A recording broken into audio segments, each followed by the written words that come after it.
اتكلم عن ازاي اعمل تسويق للمؤسسه بتاعتي، سواء مكتبه عامه او مركز معلومات او اي مكتبه بقى بجميع تخصصاتها. تمام؟ طيب قبل بس ما نشغل ده، عشان العدد لسه الناس ما جاتش من البريك، فانا هشغل فيديو كده يعني هوريكم ازاي او ايه فايده الماركتنج، وازاي ممكن حاجه قديمه احنا بنستخدمها بشكل مستمر بشكل عادي خالص اقدر اعمل حاجه بسيطه جدا اخلي الناس تتكلم عني. وده الهدف اللي انا هدف من اهداف الماركتنج، ان اخلي الناس تتكلم عني وتحب المنتج اللي انا بعمله او الخدمه اللي انا بعملها. حضراتكم زي ما انتم شايفين كده ده مترو انفاق. طبعا عارفين مشكله المترو الانفاق ان احنا بننزل سلالم كتيره ونطلع سلالم كتيره. مش هعرف. هو عامة كل حاجة هتتعرض هبعتها لكم. اوكي؟ هو النور. طب برضه محتاجين حد تكنيكال. طيب معلش، هو انتوا حاولوا تقعدوا قدام شوية. اوكي؟ ده مترو انفاق عادي. هم هنا حبوا يعملوا زحليقة. طبعا الفكرة في الأول كانت صعبة شوية والناس يعني ده مترو انفاق، ايه الهبل اللي انت بتعمله ده وكده. فدي شركة تسويق عملت فكرة الزحليقة وخلت إن الناس تجرب الزحليقة في مترو الأنفاق. في الأول الناس كانت بتبص باستغراب جدا، وفي ناس كانت بتستخدم الموضوع ده بس مش فاهمة إيه اللي بيحصل. كمان شوية هنكتشف إن في دكاترة معاهم شنط رايحين الكلية بتاعتهم أو رايحين شغلهم وبينزلوا بينطوا فرحانين جدا. بصوا بيصوروا. والله فكرة حلوة. أنا عايزة كده.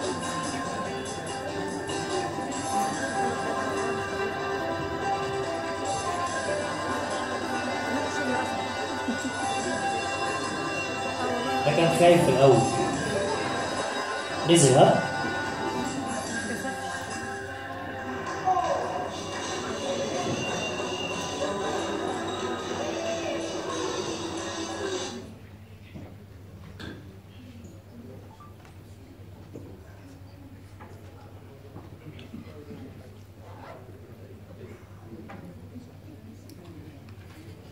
طيب هي ندوة بعنوان التسويق الإلكتروني للمكتبات ومراكز المعلومات بطرق مجانية.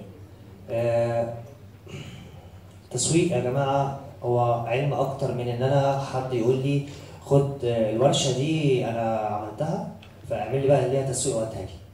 التسويق بالمفهوم ده زي ما كده واحد ماسك بنقول عليه إيه؟ كوز مخروم ونمشي يا جماعة في بكرة ندوة، بكرة في ندوة جايين تعالوا احضروها، بكرة في ندوة تعالوا احضروها.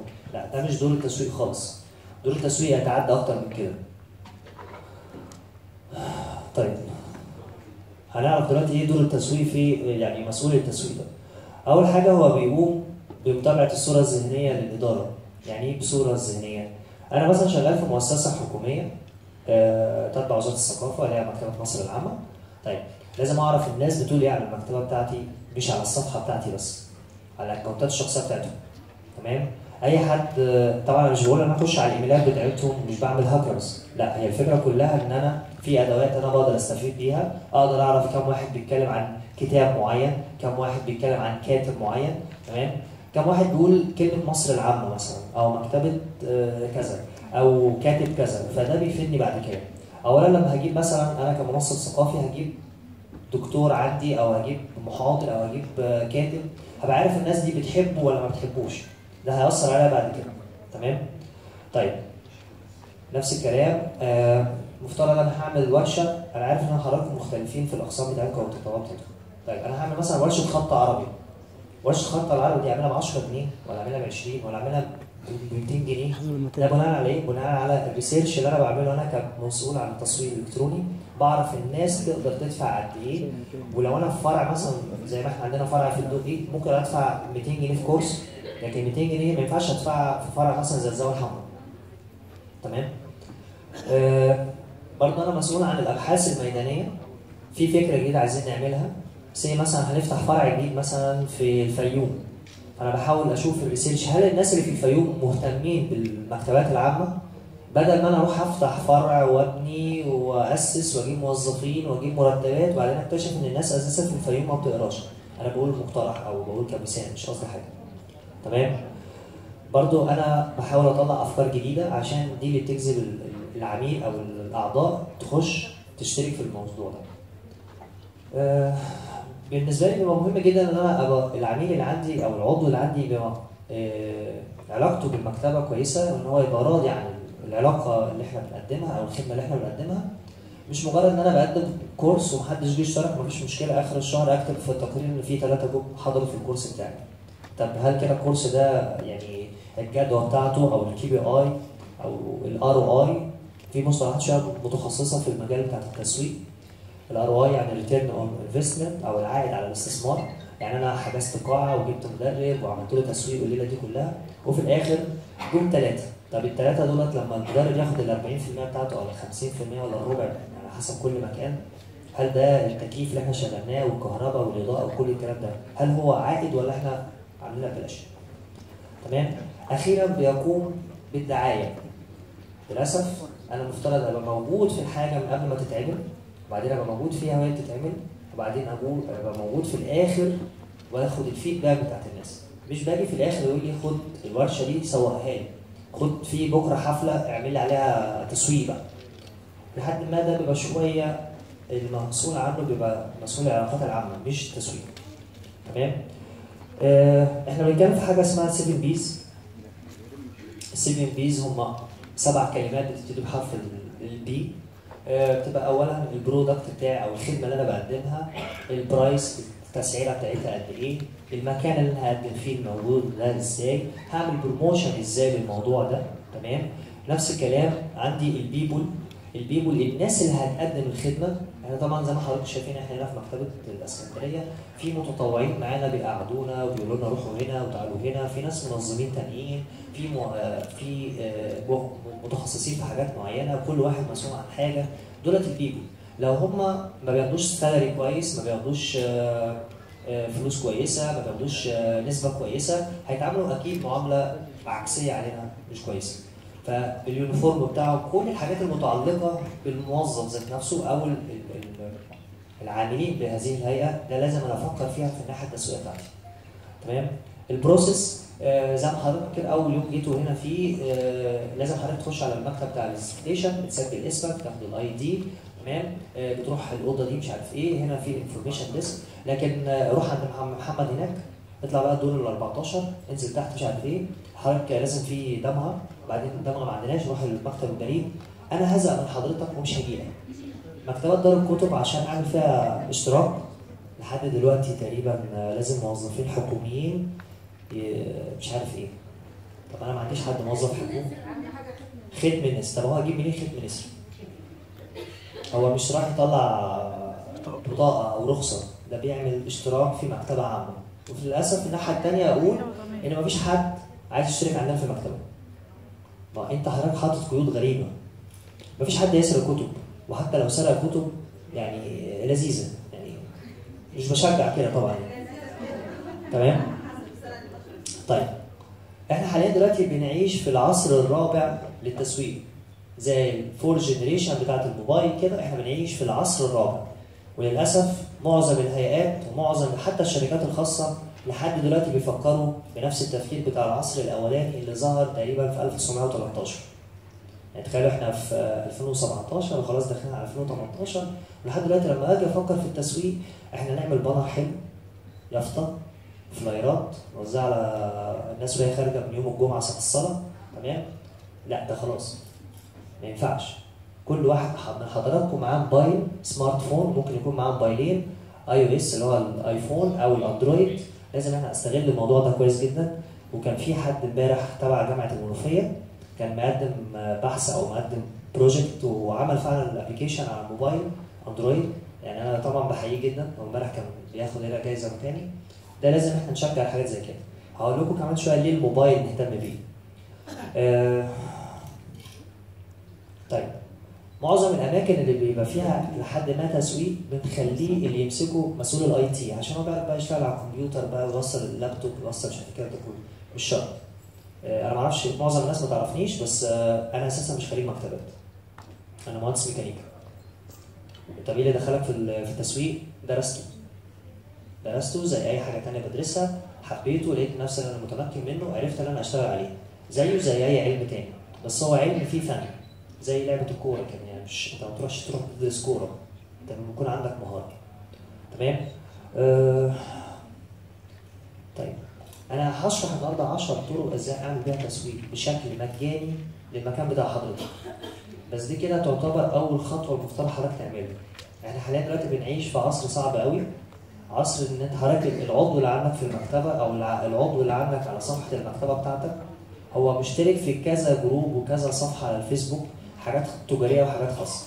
يعني حضرتك انت مش داخل في منافسه مع المكتبات بس، لا انت داخل منافسه مع شركه بيبسي، اتصالات، مع كل الشركات بتاعت الهدوم، الموبايلات، كل الكلام ده.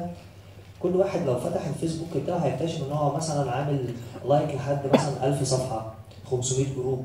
طيب انا بقى كمكتبه البوست بتاعي اللي هنزله، البوست اليتيم اللي بنزله الصبح ده هيتشاف امتى؟ مين اللي هيشوفه؟ واجي في الاخر اقول ايه؟ مفيش تفاعل على الصفحه بتاعتي. انا لازم اعمل اكتر من طريقه، وابسطها اللي انا اعمل تسويق بطريقه مموله. حتى انا كاتب هنا في الاخر 100 جنيه في الشهر. هتقول لي ازاي ومفيش صلاحيه ومفيش قوانين ومفيش لوائح تتيح لي ان انا اقدر ادفع فلوس للفيسبوك اعمل بيها اعلانات؟ لو اعتقد كلنا اتجمعنا وقلنا ان احنا نعمل حاجه زي كده، ممكن تبقى في شركه مسؤوله عن الموضوع ده، او حتى الجمعيه ذات نفسها بتتلقى المبالغ دي. 100 جنيه في الشهر مش في اليوم، وده اقل حاجه، اقل حاجه تقدر تدفعها. تمام. ممكن تبقى بعد كده بطريقه مسهله. طيب انا حاليا دلوقتي في الوضع الحالي بتاعي مش هقدر ادفع 100 جنيه، مش هقدر اعمل اي حاجه خالص. ايه اللي اقدر اعمله بامكانياتي المحدوده جدا؟ يعني موبايلي الشخصي او حتى جهاز قديم في المكان بتاعي. قبل بس ما نقول الحلول دي شويه احصائيات في سنه 2016. الاحصائيات بتاعت 2017 هي بتظهر في 2018، يعني هي لازم تبقى متاخره سنه عشان بيجمعوا الداتا بتاعتها. تمام. مفترض انا عندي هنا العدد السكاني بتاع مصر كان هنا 92 مليون، منهم 94 مليون معاهم موبايل. هتقول لي الرقم ده جه ازاي؟ ممكن حضرتك معاك موبايلين او معاك موبايل فيه خطين. تمام. فانا عندي 94 شريحه موبايل ماشيه في مصر. منهم كام واحد بيخش على السوشيال ميديا؟ 23 مليون. الكلام ده يا جماعه في 2016. حاليا بقينا 35 مليون واحد عنده اكونت على الفيسبوك. 35 مليون. انا لو قلت واحد، يعني كل واحد من 35 مليون شافني مره واحده بس طول حياته وعمل لايك للصفحه بتاعتي، هتبقى يعني 35 مليون لايك. طب ازاي اوصل لهم؟ طيب برضو هنا حاجه، استخدام الانترنت والسوشيال ميديا عن طريق الموبايل بيزيد او زاد بنسبه 39. بيزيد. هنا برضو نفس الكلام، بيقول لحضرتك احنا هنا بنستخدم السوشيال ميديا على الموبايل بزياده سنويه حوالي 0.5%، والكمبيوتر بيقل. يعني انا لما حتى هاجي استهدف ناس كسوشيال ميديا، اعمل اعلانات او حاجه زي كده، اخلي البوست بتاعي يظهر للناس اللي عندهم موبايل مش اللي عندهم كمبيوتر. انا واحد من الناس مثلا بشتغل مع شركه خاصه، فلما باجي اعمل الاعلان هقول له انا هظهره على الموبايل. يقول لي ليه؟ ده الناس كلها طول النهار قاعده على الكمبيوتر. طيب انت حضرتك مستهدف ناس موظفين من الناس اللي عندهم انترنت في الشغل، اول ما بيروح الشغل يفتح الكمبيوتر ويقطع النت، فاتح الفيسبوك بتاعه، يقعد بقى يرد ومش عارف ايه بتاع، بس هو بيمشي الساعه 1. خلاص يبقى انا لو مستهدف موظف فاتح كمبيوتر من الشغل بتاعه هستهدفه من الكمبيوتر. لكن لو انا مستهدف شباب مش هيقعد على الكمبيوتر، هو طول النهار معاه موبايل. حتى دلوقتي لو ابن حضرتك عايز يجيب جهاز جديد، كان زمان نقول هنجيب لابتوب، بعدين نزل بعد كده التابلت، دلوقتي يقول لك انا هجيب موبايل زغنطه كده في ايدي، احطه في جيبي وامشي فيه في كل حته. طيب برضو دي احصائيه عن عدد السكان المصريين اللي عندهم اكونتات على الفيسبوك متوقفه على البنات والولاد. البنات هم لونهم البرتقاني والولاد اللي هم لونهم الاحمر. نسبه الولاد اكتر وموجوده الناحيه دي عدد، يعني مثلا من سنه 13 ل 19 سنه نسبه 28% من العدد التوتال 28 مليون. الاحصائيات دي مهمه بالنسبه لي ان انا اعرف سريعا عدد الناس اللي ممكن تستخدم الكورس ده او الورشه دي او الخدمه بتاعتي او الكتاب ده مثلا يعني طه حسين مثلا، كم شاب بيخش يقرا طه حسين؟ قليل جدا. طيب تعالى الناحيه الثانيه كده، ارض زيكولا مثلا، كم واحد بيقراه؟ احمد مراد، محمد صادق، كل الناس اللي طالعه جديده دي كم واحد بيجي يقراها؟ تيجي مكتبه كبيره جدا وتيجي واحد عندك ارض زيكولا؟ لا عندي غرناطه. بتاعت مين غرناطه دي؟ بتاعت مين؟ حديث الاربعاء او الثلاثاء بتاع طه حسين. مع احترامي طبعا ليه، بس دول ليهم طبقه معينه من الناس، ما ينفعش انا احط الكتب بتاعتهم واقول هو ده بس اللي عندي. وليه الشباب ما بيجوش؟ اجي اعمل تزويد في السنه مثلا ب 20000 جنيه، اجيب كل الكتب طه حسين عشان انا بحب اقرا طه حسين. ايوه انت حضرتك بتحب طه حسين، لكن الناس اللي بتجيلك بتحب ايه؟ بيعملوا خدمه البث الابتكاري. طيب ايه هما بقى ال 10 طرق؟ صح بقى كده شويه مع بعض. طيب واتساب، كلنا معانا واتساب. طيب مشكله الواتساب، ودي مشكله احنا كموظفين في المكتبه، ممكن تديني الاكونت بتاعك انت على الواتساب او رقم تليفونك على الواتساب، وهو بقى هسالك بقى مدرس الانجليزي جه، اصل العربي مش عارف ايه، تقول لي ما قلتوش مش عارف ايه. طب انا رقم تليفوني هيظهر للناس كلها، وصعب قوي كل شويه ادي لحد رقم تليفوني. او لو انا بعمل استماره وبسجل فيها اسماء الناس بارقام تليفوناتهم، انا هسجل ارقام تليفوناتهم على الموبايل بتاعي، هقعد اكتب بقى ايه؟ احمد بتاع كورس الانجليزي ليفل 1، احمد بتاع كورس الانجليزي ليفل 2، تمام؟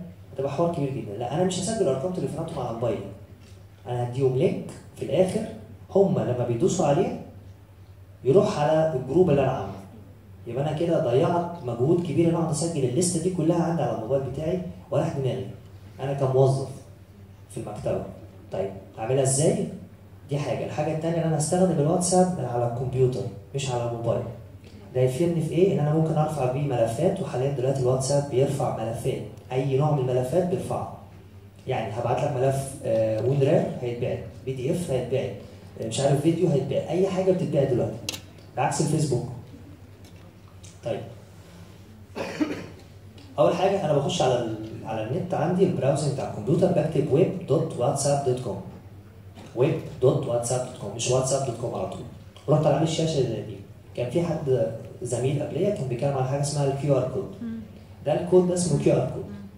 الكود ده مختلف عن الباركود بتاع الكمبيوتر اللي بتاع الكتب اللي بيبقى منزول في الكتب، او لما حضرتك بتروح كارفور اي حاجه من الحاجات دي بيبقى اسمه باركود. ده باركود 2D كده، لكن ده يعتبر مربع كبير شويه، تمام؟ ده يقدر يعمل لي ترافيك على لينك انا هبعته له. حضرتك لو فتحت الموبايل بتاع حضرتك دلوقتي وفتحت المحادثات، هتلاقي فيه 3 نقط على الجنب، لما تدوس عليهم هتلاقي القائمه طلعت مكتوب عليها ويب واتساب. تفتح الويب واتساب هيروح طالع لك شاشه كاميرا وفيها خط عمال يطلع وينزل يطلع وينزل يطلع وينزل. طب دي انا هصور سيلفي بيها؟ لا مش هصور بيها سيلفي. حضرتك بتفتح الكمبيوتر بيجي لك الكود ده، بعد ما بيجي لك الكود ده ايه اللي بيحصل؟ الموبايل بتاعك فيه الشاشه اللي رايحه جايه دي، بتجيب بس كده قدام شاشه الكمبيوتر، بيلقط الاثنين مع بعض. اهم حاجه بس ايدك ما تقعدش تتهز. هتلاقي كل الرسائل بتاعت الموبايل بتاعتك بقت على الكمبيوتر. طيب اقدر استخدم بقى الواتساب من على الكمبيوتر خالص، سهل جدا مفيش اي حاجه. بس في عيب واحد بس، لو النت في الموبايل فصل ده بيفصل. طيب الميزه الثانيه ان لو النت فتح على الموبايل في اي مكان، كده ممكن اخلي حد يشتغل على الكمبيوتر بنفس الاكونت بتاعي. طبعا انت ممكن تعمل اكونت تاني، انا ممكن اعمل اكونتين واتساب على الموبايل. اقدر اعمل اكونتين على الواتساب على الموبايل. لما انزل ابلكيشن اقدر احط 2 واتساب على الموبايل بتاعي. الابلكيشن اسمه باراليل سبيس. باراليل سبيس حضرتك بتنزله على الموبايل عندك، بيبقى تقدر تحط 2 واتساب، تحط اي حاجه من الابلكيشن بتاعك تعمل الحاجتين. فانا ممكن اجيب خط ب 2 جنيه واقول ان ده الواتساب بتاع المكتبه او ده الخدمه بتاعتي، ويبقى انا فاتح الموبايل بتاعي، فاتح الواتساب الشخصي وفاتح الواتساب بتاع المكتبه بتاعتي. هو ده اللي انا هعمل عليه الشغل ده، مش هعمله على الشغل التاني. بعد كده لما بيربط، طبعا انا بس هنا خافي الرسائل الشخصيه. ادي صورتي، ده الاكونت الشخصي بتاعي، ودي رساله واحد باعت لي مش عارف ايه. ده هنا خدمه الواتساب موجوده على الكمبيوتر عادي. بعد كده انا بعمل الخطوات دي عشان اعمل نيو جروب. طبعا دي ممكن تعملها من الموبايل، انا هنا اعملها ستيب باي ستيب. انا هحاول اجري هنا شويه بس لما حضرتك تاخد البرزنتيشن امشي عليها ستيب باي ستيب. تمام؟ الثلاث نقط دي لما بدوس عليهم ادي نيو جروب. بعد كده بكتب هنا مثلا قسم التدريب وبختار له صوره. بعد كده بقول اوكي. حتى هنا كان حد كاتب لي يقول لي مساء الخير، ممكن صوره للقاعه في المكتبه؟ قلت له ممكن تشوف الصفحه الرئيسيه للمكتبه هتلاقي عليها صور كتيره وحطيت له لينك للصفحه. قال لي شكرا. انا كده بعمل تسويق للمكتبه بطريقه سهله جدا. طيب بعد كده بضيف الناس، حتى عبد الله جاد اهو معايا، اسمه هو موجود معايا في الجروب، تمام؟ وايه بقول اوكي خلاص انا اي حاجه ببعتها هنا بتتبعت ل 256 واحد. 256 واحد على الجروب عندي. طب الجروب اتقفل، اعمل واحد تاني. تسويق واحد، تسويق اثنين، تسويق ثلاثه، تسويق اربعه، او في حاجه تانيه انا ممكن ايه؟ اقصى عدد لجروب الواتساب. لو انا بستخدم حاجه اسمها تيليجرام، هي للاسف هنا في مصر مش منتشره قوي، بس ممكن تكون في الخليج شغاله. يعني كل بلد ليها برنامج، يعني مثلا الناس اللي جايه من الصين تستخدم وي شات، تمام؟ كل بلد ليها برنامج اكتر. احنا هنا في مصر بنشتغل واتساب كويس، تمام؟ التليجرام تقريبا لحد 1000، ولو ما الجروب يوصل ل 1000 ممكن تبعتي طلب للابلكيشن للاداره، بيبعتوا يفتحوا لك اكتر. انا هنا اقدر اشتغل بالكلام ده، وهي ادي الجروب اشتغل وتمام، مفيش اي مشكله. اي خبر بقى انا عايز ابعته اروح حاطه. طيب لحد دلوقتي انا مش عارف ازاي هبعت لينك الجروب ده للناس، صح؟ انا لازم اقول لك رقمي وانت تسجله عندي او انا اسجله عندك والكلام ده كله. طيب برضه هدوس على الثلاث نقط اللي هناك دولت واكتب هنا جروب انفورميشن، او ادوس على كلمه جروب انفورميشن وادوس عليها. بعد ما ادوس عليها بيروح طالع لي هنا تحت invite to group via link. هديك لينك حضرتك انت ممكن تاخده كوبي تبعته للناس على اي حاجه. حلو جدا. بعد ما عملت كده قلت له كوبي لينك وخدت الكوبي وقال لك هنا لينك كوبي تو كليب بورد. انا لو اديت لاي حد اللينك اللي هبعته له ده، زي ما باجي اقول لحضرتك خش على www.mbl.org.eg، ده الويب سايت بتاع مكتبه مصر العامه. خلاص انت كده عرفت، ممكن تكتب ورايا او احطه في اي برزنتيشن واقول للناس دي كلها. طيب اللينك ده بيبقى كبير، اعمل ايه عشان اعمل له شورتنج؟ يعني لينك هيبقى ده اللينك الجروب اللي انا كنت لسه عامله